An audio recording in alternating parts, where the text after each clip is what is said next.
Umabot sa mahigit 8.2 milyong pisong livelihood grants ang naipamahagi sa 547 mga Sustainable Livelihood Program participants sa bayan ng Plaridel sa Bulacan ng DSWD o Department of Social Welfare and Development Region 3.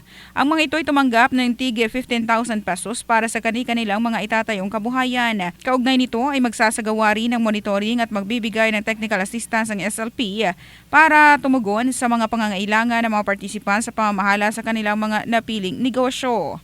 Ang SLP ay isang capability building program ng DSWD na naglalayong mapataas ang pamumuhay ng bawat program participant sa pamamagitan ng pagpapaunlad ng kanilang kasanayan, kakayahan at karanasan sa pagnenegosyo.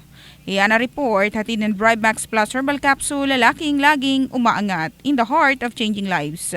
Ito sa Brigada John Bayo at ng Brigada News from Philippines, the Music News Authority.